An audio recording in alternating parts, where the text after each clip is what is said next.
It's that time of the day again where you guys join me, Rolene Marks, for today's edition of the Israel Brief. The Israel Brief takes a look at those top stories making headlines in Israel every Monday to Thursday, and we are always brought to you by Lay of the Land. So I hope you've got your tea, your coffee, your wee dram of whiskey, wherever you are in the world. Let's take a look at those top stories.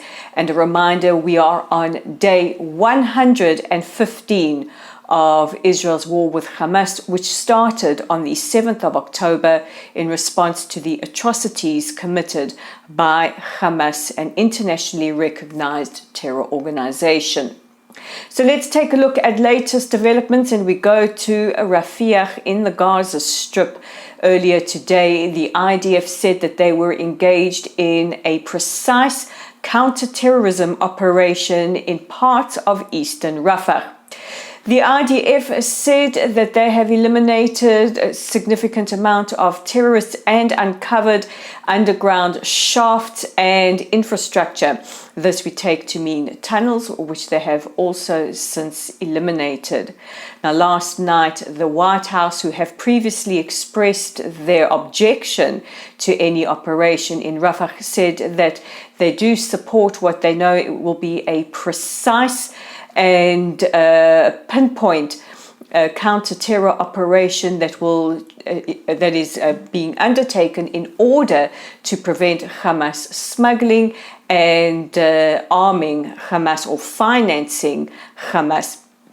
Meanwhile, earlier today, the IDF, along with the Kogate unit, announced that the Kerem Shalom humanitarian crossing has been reopened. This is in response to at least 2 attacks by Hamas on the crossing. Yesterday, the terror organization fired 4 mortars towards the crossing, and several days ago they fired rockets which killed 4 soldiers. Now, there has been a lot of international outcry from countries like Australia, the United Kingdom, Canada and various others, warning of a massacre in Rafah.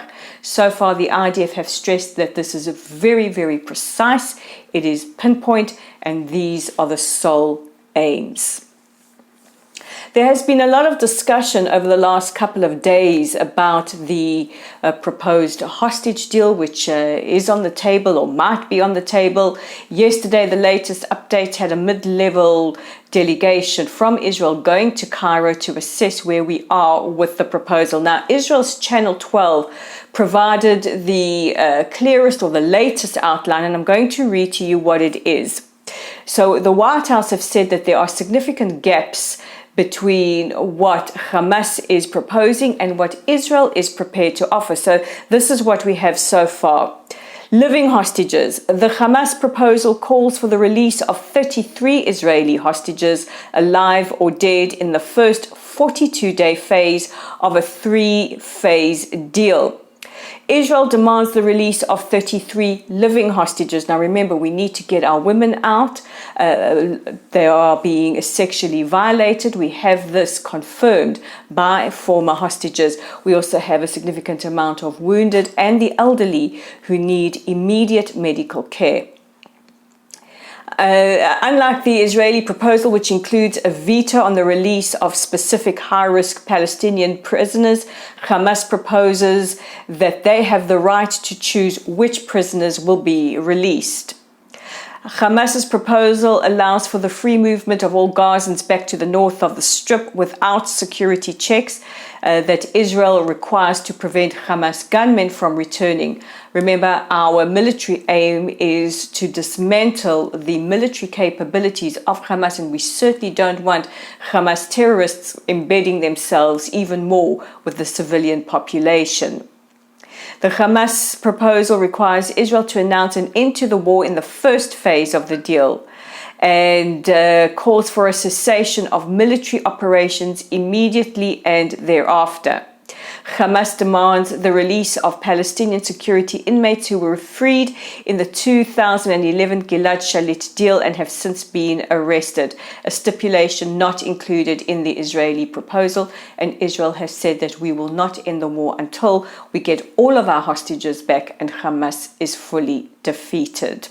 So this is where we are sitting at the moment. In the meantime, Kibbutz Nir Yitzchak announced that 61-year-old grandfather Lior Radaef, who was believed to be held hostage inside the Gaza Strip, was murdered on the 7th of October and his body taken captive by Hamas terrorists. He was a grandfather, a much beloved member of the kibbutz, and somebody who believed in peace and in fact volunteered to drive an ambulance. These were the type of people that Hamas murdered, raped, and took hostage. But some positive news. Alma Abraham, an 85-year-old former hostage, has finally been released from hospital after spending 5 months in a hospital. And when interviewed, she said she's feeling okay. She says, and I am going to dance. Alma, we are all dancing with you. As much as we are absolutely shattered and heartbroken, we revere life above all things. And if you're going to dance, we're going to dance right along with you. President Biden has condemned the recent surge in antisemitism all across the United States. And in fact, we're seeing a massive surge around the world, including the countries where many of you are from. The president said that it was Hamas who attacked Israelis on the 7th of October, and it was Hamas that took hostages. And while many have forgotten the 7th of October, he hasn't, and he reaffirms his commitment to Israel's security. Now, this comes following reports that the United States is delaying the most recent shipment of arms to Israel because of their concerns about an operation in Rafah.